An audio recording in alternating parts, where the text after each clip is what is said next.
Hi, this is Kai Marie, and welcome to the Healing Element Podcast. This is Season 2, Episode 5. Join me and my special guest, Marsha McLean, owner of Revive Therapeutic Services. Today's topic is Growing Up in Chaos, How to Begin to Heal. Hello and welcome to the Healing Element Podcast, a weekly discussion giving you the tools to understand and heal from intergenerational trauma. I am your host, Kai Marie. To find out more information about the topics discussed today, visit kaimarie.com.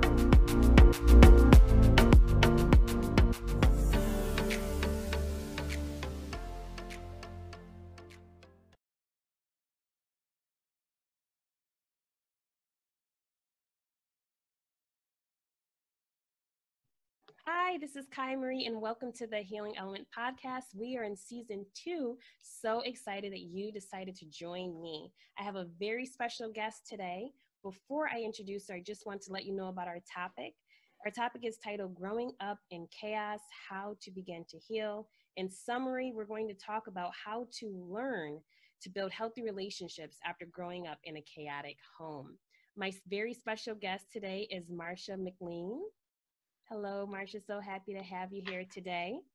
And I Thank want you to so go much. through your bio, very impressive bio. So Marsha McLean, and I'm saying your last name correctly? It's Marsha McLean. McLean, I apologize. Marsha No McLean. worries. She's a licensed clinical mental health counselor in North Carolina, licensed professional counselor in Virginia, licensed clinical addiction specialist, and certified clinical supervisor. Is the vessel for many dealing with mental health challenges. She earned a master's degree from Webster University in 2003, where her skills and expertise have afforded her the opportunity to lead a public speaking career for over 10 years. She was featured as a mental health expert on the television series Fatal Attraction.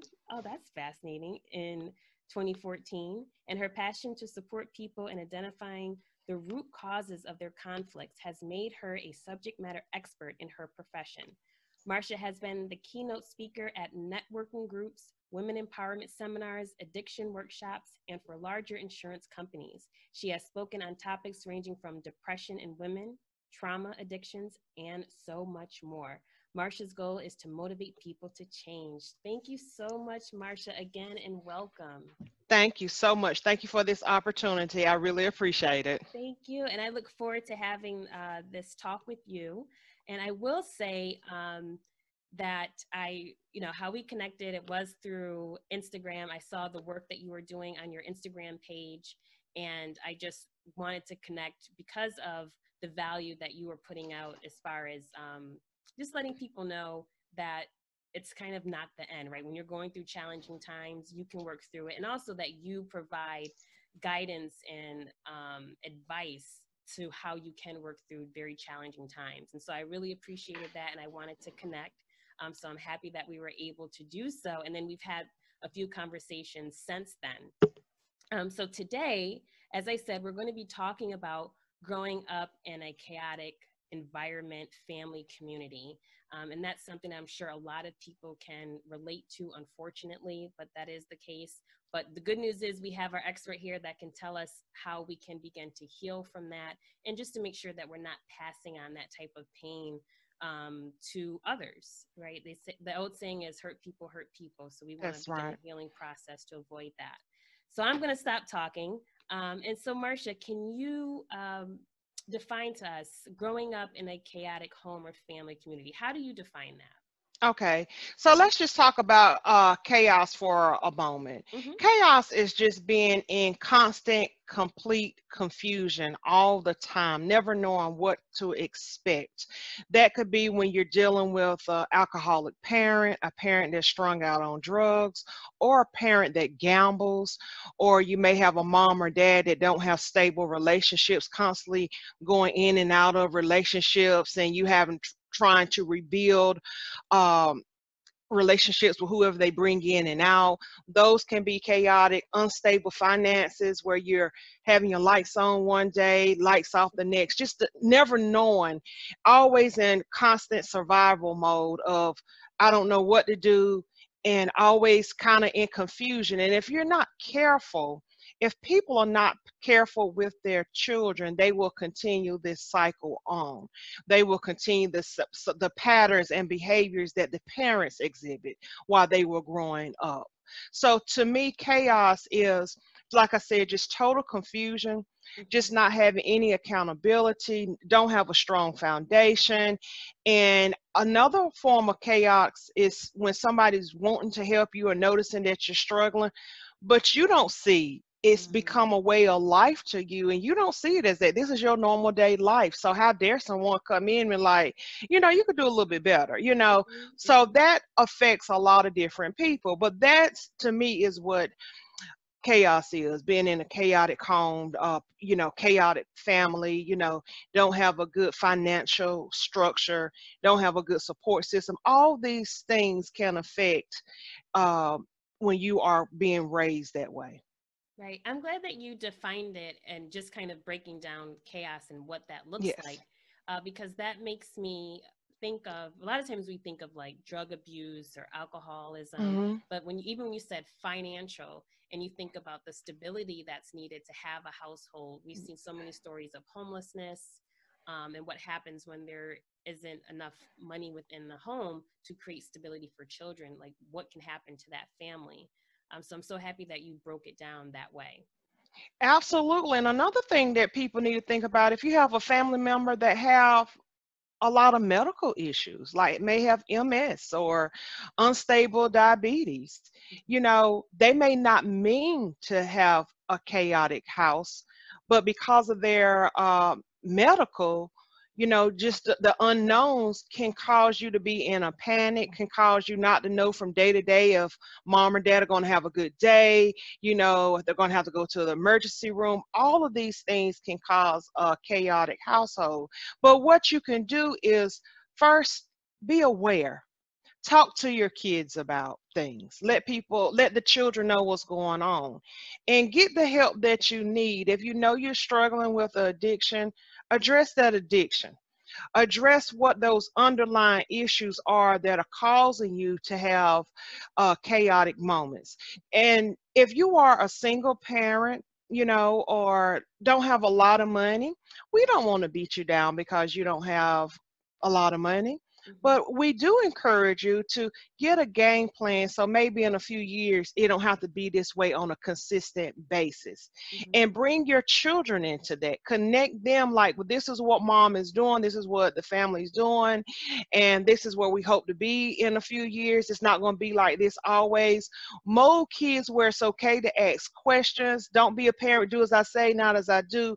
They're seeing you doing all the things that you tell them not to do because you want them to be better than who you are, but they really can't do that if you're not showing them that. And I think that's where there's a disconnect. They don't show them that, but they expect it. Hmm. And that will cause children to grow up to be very dysfunctional adults. Hmm. Yeah. Yeah, and I like how you said that as far as having that conversation with your children. I will say I'm not a mom, so I don't want anyone to come and say, "Are you a parent? What are you talking about?" But I think it's so important to start to have those conversations with your kids so that they understand, as you said, like this is what mom, this is what dad's going through right now, but this is what we're working to do to try to get out of the situation.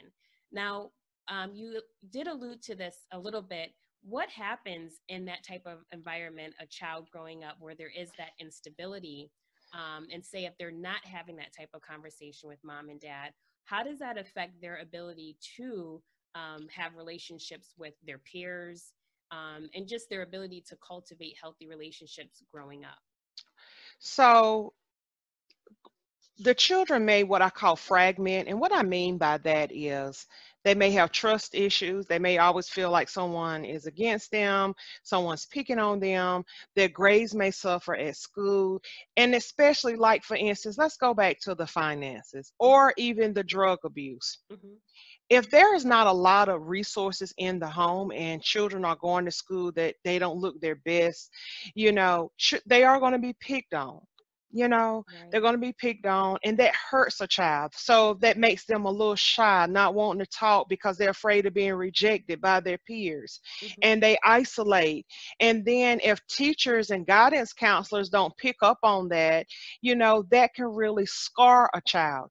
Children are resilient if they have stability. Like they may go through a bad situation and be able to recover quicker than the adult would, but it changes all of their interactions and their abilities because they're scared or they're worrying about, I may not be able to do this. I remember I encountered a young girl one time in my therapy session who she wanted to be a cheerleader, but she was like, my family can't afford the uniforms. I can't get to the different games and stuff. So trying to find some resources to help her, things that people really don't think about. Mm-hmm. And what if she has an unstable mom, but she's really loves cheerleading? If someone was able to get in there and be a buffer and encourage her, she may excel because she has that outlet of cheerleading where some children do not. Mm-hmm. But so we got to kind of keep all that into perspective, because it will affect the child and their ability to be happy, be successful, just because of the home life that they come from. Yes, and that story, it reminds me of Mhm. this story. Now, I try not to date the podcast, so I would say that this happened in 2019. At least I could say that because this is going to Okay. air in 2020. But this was a story about the young boy who, I think he was a football player. He was going to go to Georgia Tech, Mhm. and he was a football player. He was recruited, heavily recruited. His home life, though, there was a lot of instability, a lot of homelessness. And so he was preparing to go to school, this star athlete, and he started having concerns with leaving. Now, there was, Okay. according to his mom, there were some like mental health issues as well, but he was concerned with leaving his mom and I believe his younger brother because he was Uh-huh. afraid of what would happen to them once he left. Oh. Because he was afraid they would go back into shelter, Mhm. or, because he also helped with the household. So that was causing him to question if he should go to college. Like, Yeah. should I leave? Because, he's like the man of the house, even though And he he might probably, have that's right, he was probably the parent to the little sibling, yeah. probably. Hmm. Yeah. So that when you talk about that financial part, that's such a big piece that I think Yes, it many is. times we don't speak about. That's why I'm so happy that you mentioned it, Mhm. because that decision, for him, where he's trying to figure out what I should do, that's a decision a 17-year-old is making about Yes. his future. And unfortunately, it was a very sad story, because he ended up committing suicide, unfortunately. And Oh. so, but there were like a lot of, like his mom was said, there were mental health issues, but again, they didn't have the finances to get the help that he needed. Yeah. They're just trying to get through each day. So again, growing up in these type of spaces, it affects all areas of a person, a child's life. Absolutely. Absolutely. And so what I would encourage people to do, like for instance, when they're looking at scholarships and things, ask some questions, because if I wonder if he talked to somebody about, I would love to go to school, but I'm nervous about leaving my mom, my little sibling, Hmm. would his outcome have been different? If Yeah. he knew that, he probably took all that pressure on and couldn't handle it. And that's a lot for a 17-year-old. But so Hmm. many of our children and teenagers and preteens are having to make those hard decisions. And because their brain is still developing and their impulse control is a little different, they make decisions where they can't come back from, like suicide. And that's Hmm. very unfortunate. Hmm. Yeah. So hopefully anyone who is listening, that we'll make sure that we provide resources, especially to youth. I'll put links in the description for that, of this video. So that way, you'll have some resources for you. Hmm. So you won't feel alone if you're growing up in this type of environment, and maybe you have a parent who just seems so preoccupied with trying to work. Maybe they're still in school or raising a sibling. So sometimes a child may feel kind of lost in the shuffle. Absolutely. And that's why I'm a big advocate for big brothers, big sisters. But there's a downside there. And what I mean, there's not a lot of people that want to be big brothers, big sisters. And I know myself, I'm a single parent. My son is grown. He Hmm. was on the big brothers wait list for 5 years and never got partnered with anybody. And I went to fraternities looking for like somebody just to kind of mentor him, Hmm. and I advocated also at some corporations. You know, if maybe some of your associates can mentor, you know, teenagers that may not fit any longer with the big brothers, big sisters, and maybe that's another way. You know, just advocating and asking for help, because you never know who may say, you know, that's a good idea, let me pick up on that. Or going to religious organizations and saying, you know, I want to create a group where we help children that may be in crisis, if you know someone, so they Hmm. can link up to a supportive person that they can talk to about difficult things to help them make decisions. I mentor at-risk girls that, and my at-risk girls are already either pregnant or had a baby. And Okay. I help them make decisions about going to college with their children. Hmm. And when they come to me, they're like, I'm not thinking about college. I'm trying to finish high school. And I Hmm. told them, I'm looking further. And Hmm. I'm going to, and I will help you with all those steps, because I'm going to be that stable person that you need. I'm not going to take the place of mom and dad, but I am going to be that stable person that you can throw ideas off of to make sure that it's the best decision for you, because I want to be like the calmer voice, the reasonable voice Hmm. in those storms that they keep having. And Hmm. like if your mom is still have never moved past government support, or have not moved past like working at minimum wage jobs, there's nothing wrong with that. Hmm. But sometimes they may feel like, I can't, it's hard to dream because it hurts, because I know I may not get there, or I don't trust myself that I'm going to get there. So because of that, they're probably not talking to their kids about college or even an associate's degree. Hmm. They may just be like, just get finished with college. I mean, just get finished with high school. And so having those conversations can really impact the growth of a community. If they knew they had somewhere stable, somebody that was going to pour into them and encourage them and let them know that, you know, truly the sky is the limit. What do you want to do? And somebody pour into them, how much successful that they will be, and how much they can overcome, knowing, yes, I have this home and I come from this side of the town that they don't expect much out of, but I have some dreams and goals that I'm going to hold on to because Hmm. I have somebody cheering me along. That makes Right. That sense? Yeah. that's so important. I love that you said that. So Yeah. important, because when you're growing up in that type of chaotic environment, you're just trying to survive the day. Yes. So You you're that's probably exactly right. not even thinking about future plans. Is No. that typically the case? Yes. Yes, they're not thinking about future plans. Like I get children, talk to children and youth groups and those type of things, and it's like, well, just fix my child. They're acting out. They're doing this. They're doing that. But when we get to the root of it, this child is hungry.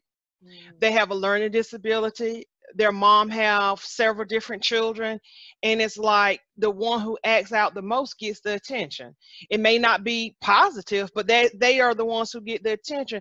So bringing that to someone's attention and saying, let me support you, you Mhm. know, don't look down at them or scrutinize, but like, this is what we're dealing with, and let me give you some resource to kind of help with these type of things that I can, and maybe get you into counseling or therapy to learn positive communication, you Mhm. know, understanding preteen, adolescence, and, you know, them developing their own minds and beliefs and things where you may see as an attitude or them disrespecting you. Let's look at it another way. And also, what are they enduring at school? Because they don't have the proper clothes on, and they don't have, you know, and when I say proper clothes, I'm talking about we are in a vain society, a Mhm. materialistic society, and Uh-huh. people are judged by their clothing, Mhm. unfortunately. Mhm. And so we don't know what other things that they're going through. Are they being bullied online? You know, Right. is social media really a benefit? I have to tell some parents, weigh out the pros and cons of social media. Mhm. Is it really helping your child? Mhm. Because if they're sad and frustrated and always having to have somebody like their information, or they become depressed and sad, Mhm. maybe you need to really figure out, is this beneficial? Because right now it's not. Right. Especially if Right. somebody's dealing with low self-esteem Mhm. and they are really needing those likes and needing somebody to share their information, and if they don't, they become depressed. I see that in adults. So Mhm. imagine Yeah. how that will affect a child. Right. Right. Okay. Yes, especially if they don't have that reinforcement at home to say, Yes, you are worthy, you are valuable, that's you are exactly right. special, then they're going to seek all of that from some type of external source. Mm-hmm. Very Absolutely. true.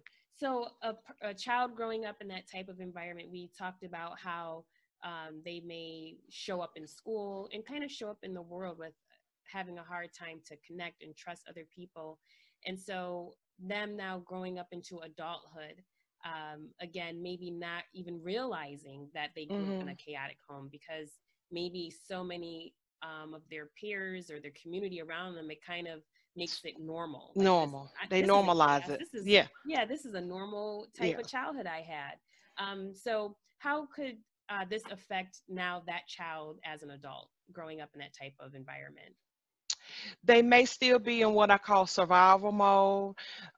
They may make shortcuts, always kind of have a excuse for their behavior. Well, this is how I grew up. This is how we do it at my house. Or, and they're not understanding. I hear what you're saying, that this works at your home, but you're in corporate America or you're in college. These type of behaviors are not acceptable. And it's not because of the color of your skin that you're a minority. It's just how you are presenting, how you are acting, and how you respond when someone makes you upset or angry, or like how you respond when a teacher says, I know you could do better than this. They Mm-hmm. may get offended by that. They may not see that as, this person really thinks better of me. They feel, oh, you're judging me. Mm-hmm. And it's not that teacher may truly see your potential, Mm-hmm. but because nobody ever said you have potential, you don't embrace it, you get offended by it. So it Mm-hmm. may take that person a while to be like, okay, when people say, I'm proud of you, you have potential, you can do better than this, it may take a while for them to really say, this person is caring about me, Mm-hmm. because they've never had that. They've never had those type of encounters. And when they go to college, they're exposed to so many diverse people and how people respond and do things.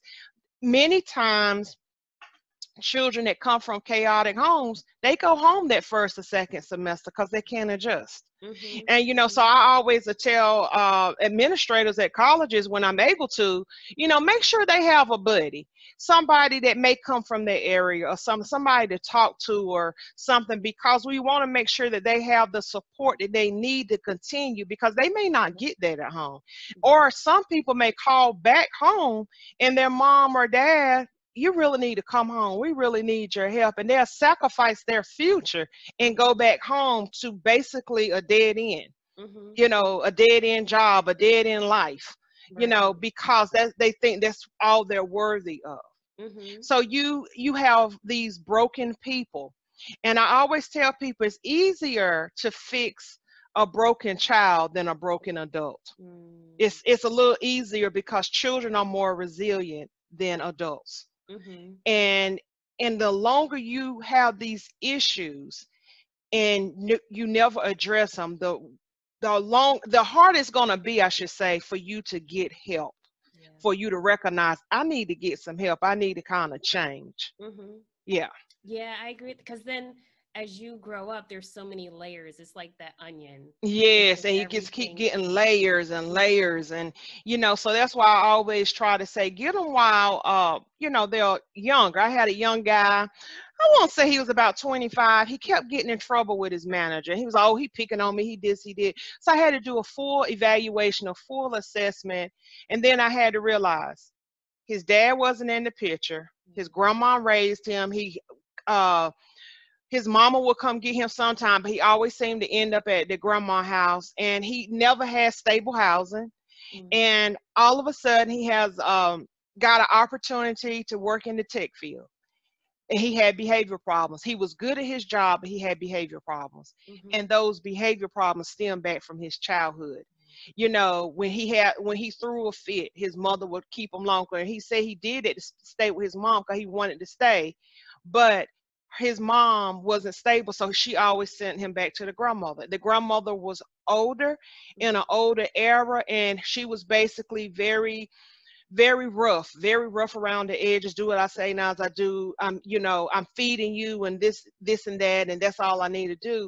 Mm-hmm. But because of those behaviors and never really having a role model, a male role model, to kind of show him how a man acts and responds when another adult male comes to you and say you're slipping or you're not doing this correctly. You're Mm-hmm. throwing a tantrum like a child, getting angry. And tantrums between children and adults, they look, you could identify, oh, they're having a tantrum. But with an adult tantrum, you can get in some serious trouble. Mm-hmm. Fortunately, we were able to get him back on the right track where we were able to save his job. But some supervisors would have just fired him, like, I don't have to take up with, but he had some significant issues that stem from childhood, and it wasn't diagnosable.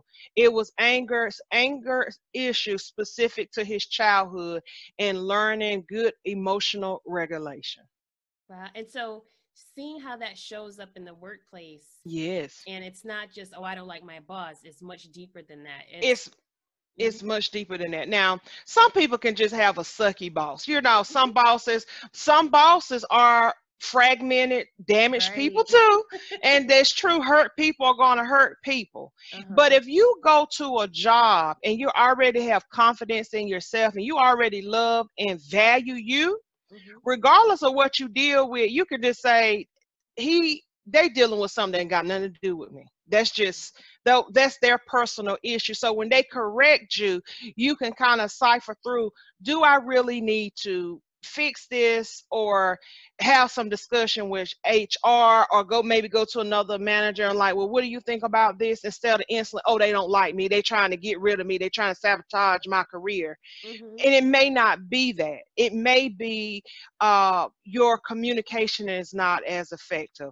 Or, like you said, maybe you both need to sit down and have a discussion and figure it out what's going on. Mm-hmm. But somebody has to be the more mature person to be aware of their self to do that, to make that step. Right, right. Hmm. And so now we talked about how that could show up in the workplace. Now in a relationship, like you're entering a marriage or some type of romantic relationship, how could that affect growing up in that chaos? You could be used to like seeing dysfunctional relationships and Yes. thinking that's normal. Yes, absolutely. So normally when you meet somebody and you just fall in love and stuff and you still have the your little love shades on, I call them, people are going to show you their best self. They're Uh-huh. not going to show you the ugly. Mm-hmm. But as soon as they get comfortable with you, you're going to start seeing warning signs. And Mm-hmm. that's why I always tell people, guard your heart. Be careful. Don't fall so in love that you excuse people's behavior, Mm-hmm. because you may see it in a control issue, abuse. Mm-hmm. Like if children are exposed to their parents fighting and having physical altercations, they may go into relationships thinking that's okay. A woman may jump at a man, hit me, or a man may hit a woman because they don't know how to have positive communication. Mm-hmm. Automatically screaming and hollering, we fight, we make back up, and then we do it all over again. Mm-hmm. That's their way of communicating. It's volatile. Mm-hmm. And so you got to kind of be aware of that, because that's not good. That's dangerous. It's not productive. Mm-hmm. So, and letting somebody know, I don't have relationships like this. I don't like this. I don't feel comfortable with this. I don't like how you get in my personal space and scream and holler at me. We can't have a relationship doing that. So Mm-hmm. that's why I say guard your heart, because sometimes you'll jump in and then you start seeing things that don't line up with what you need. But you have to have a lot of self-confidence and self-love to reject that, because if you don't reject it, you're going to get exactly what that person is doing, because you don't say nothing, you don't address it. Mm-hmm. Sometimes people can say, I need to go do better. I need to go in anger management. But unfortunately, many people are court ordered to anger management, or ordered by their job or something like that, Mm-hmm. because, they have exhibited these behaviors that don't align with their business, don't align with the law, and they're Right. forced to go. But one thing I can say, sometimes anger management helps, but it's something you got to really do and dig in every day and be knowledgeable of, and say, I have this issue, I really need to address this, just like I need to address if I have high blood pressure or diabetes. Mm-hmm. It's something that I need to do every day to make sure that I am addressing my emotions, how I feel, so that I don't blow my top. Mm-hmm. But some people never get to that point to do that. They talk about it, but they don't apply what they learn, because they may truly feel like it's not an issue. Right. Yeah. And so that's why that like reflection is so important, to take a moment, step back and say, okay, wait a second. Mm-hmm. For example, if it is a romantic relationship, how come I constantly find myself in the same type of relationship where it's just, Relationships, you know? or yeah, absolutely. So if you're noticing that you are constantly in the same relationships, you keep having the same people gravitate towards you, Mm-hmm. you need to address something within yourself. Because after a while, you should be able to identify the people that are gravitating towards you and reject it instantly. You have Mm-hmm. to get to that point, like, no, I can already kind of see the telltale signs of what this person is going to be like. And that's why I always tell people, go into relationships slow, Mm-hmm. talk to their friends and family, actually listen to what they say. Mm-hmm. Because I like somebody that's always growing, always willing to change and acknowledge, I did this or I need to do that. When somebody is always saying it's you, if you didn't do this, if you didn't do that, they can never take ownership. Mm-hmm. Those are telltale signs that that person, you're not going to be successful in a relationship, because you're always going to be the blame for their actions. Someone else is always going to be the reason they can't keep a job, their finances is messed up, Mm-hmm. and it's like, it's nothing wrong with me, it's all on you. And don't own that. don't Mm-hmm. don't say, okay, don't agree with it, but like, no, that's you, and I need to move on, because I want somebody that I can develop a good foundation with, and we keep moving forward to some successful things. And you Right. can't do that with somebody that is emotionally immature and impulsive. You can't Mm-hmm. do that. Mm-hmm. So very true. And so, Yeah. and how important is this if you have grown up in a chaotic home, and how important is this conversation to begin that healing process, to begin the work, especially before bringing a child into the world, right? If you can start to do that work before time, then that can help the process of breaking that cycle. Would you agree to Absolutely. that? So this is how I'm going to answer that. Okay. First of all, you got to be aware.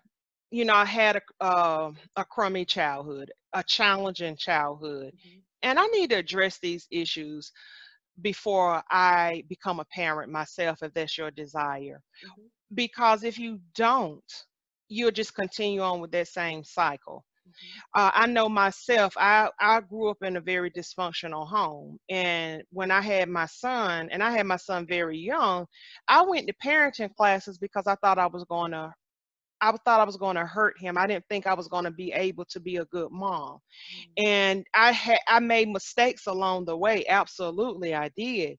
But I was always willing to get accountability, talk to people about my actions, get my son help. Somebody get in there and talk to us, help us. Mm-hmm. But I was willing to do that because I knew that I didn't know everything, and what my mom and dad used for discipline and having that household, I knew some of that I didn't want. I didn't want to implement it in my child's life. So you got to first acknowledge it and want to address it. Mm-hmm. That's the problem. Many times people don't know that they came from a dysfunctional home because it's normal. Mm-hmm. And it takes a while for them to realize this is not normal. This is crazy, and it takes them a while, but once they're able to see everybody don't live like this, it's okay to have peace and quiet.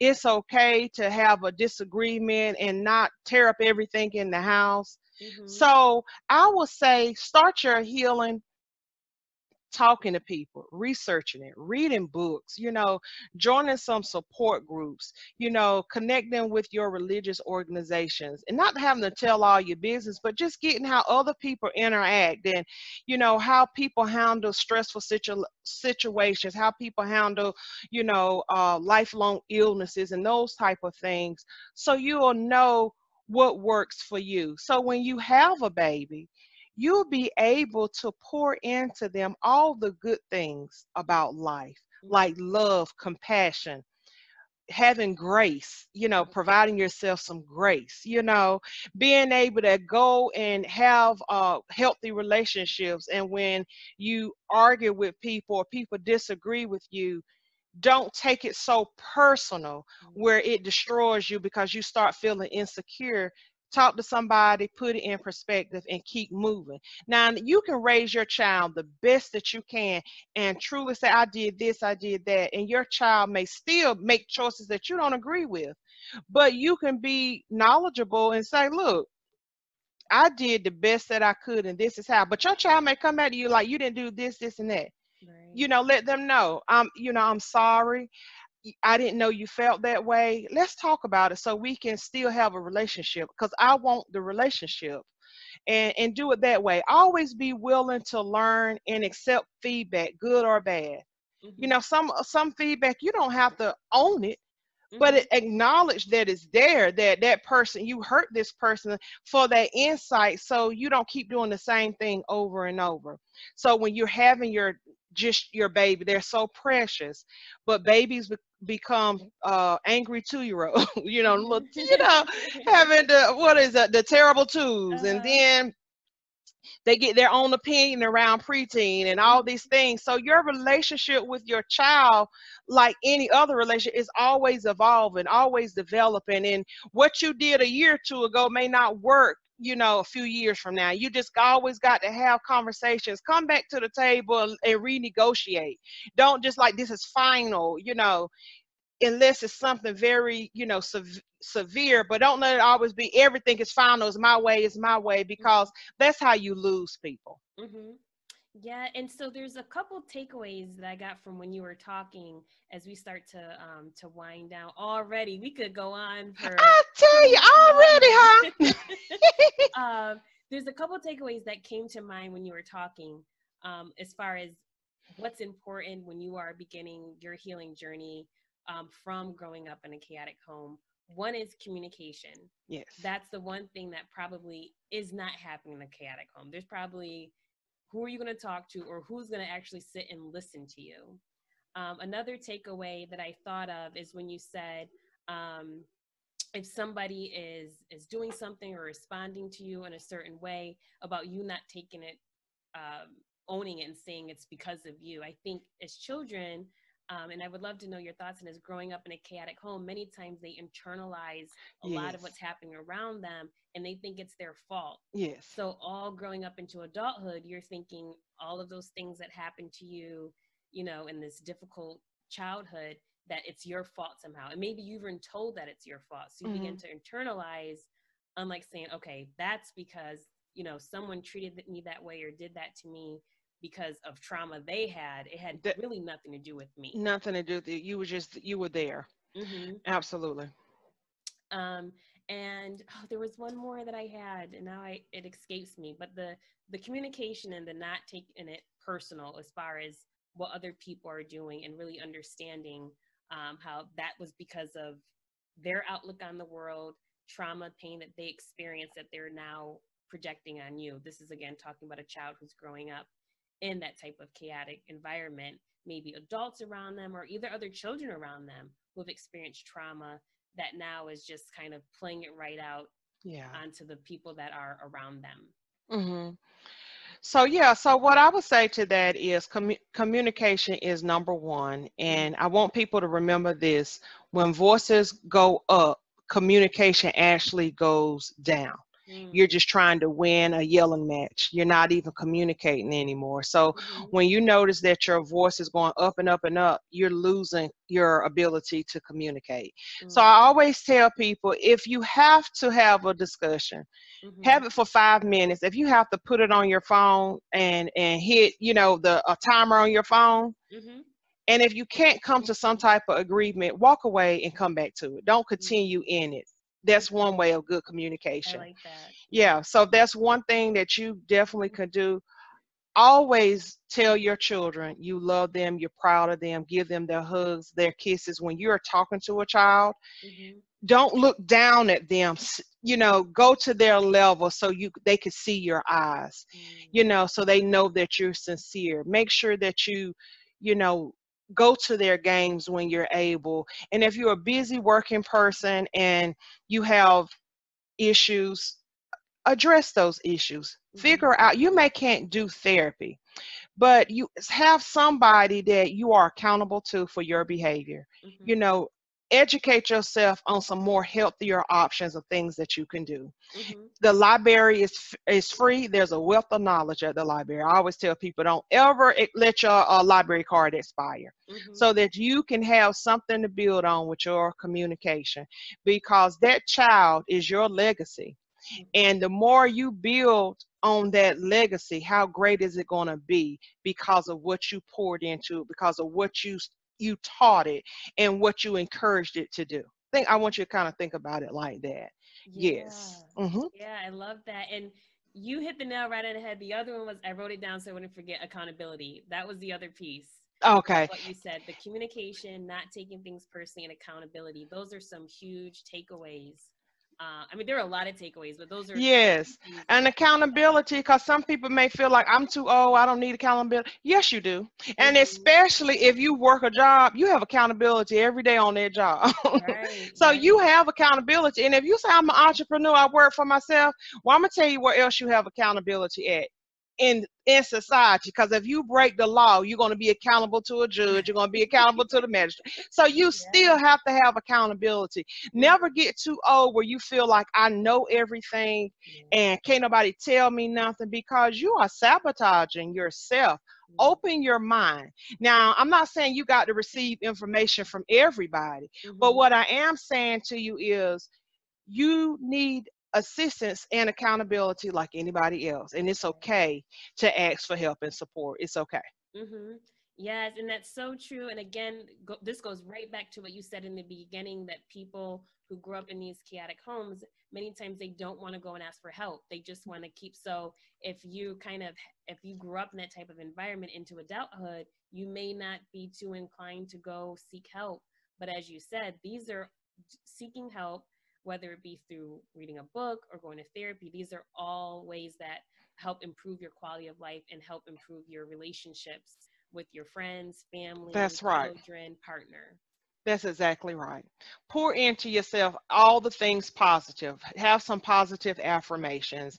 If you've dealt with something negative or painful, go for a walk, do your self care, be kind to yourself, and have a game plan. What do I want to change? What do I want to do with the rest of this year, that I won't be in the same situation I'm in the following year? Mm-hmm. So have, make sure that you're having a plan, having people that'll support your plan, and also making sure that you're having those positive affirmations to assist you and help you along the way.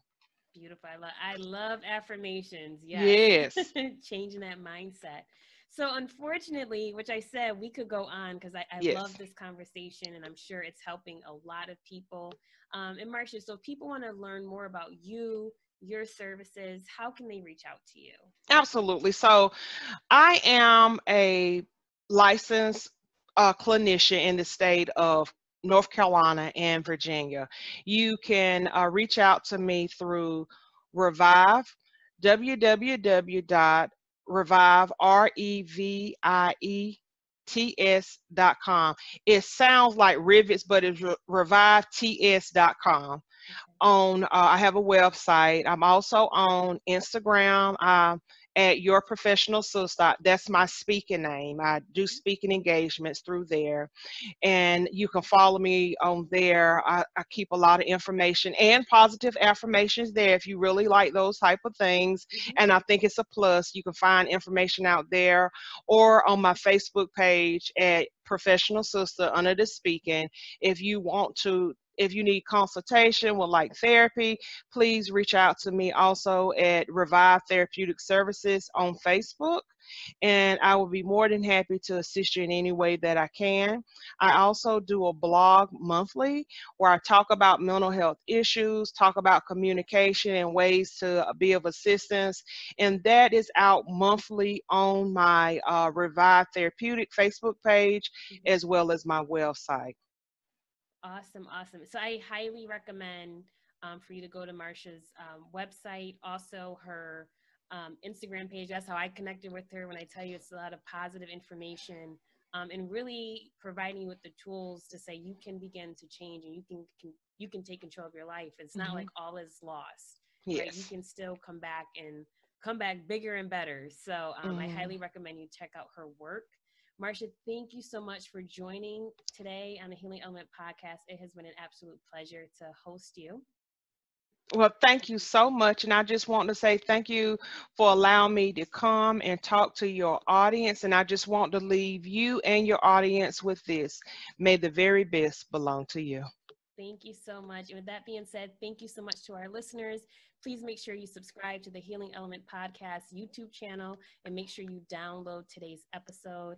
If you want more information about the Healing Element Podcast or services offered, please visit kaimarie.com. Thank you all. Have a good day. Bye bye. Bye bye.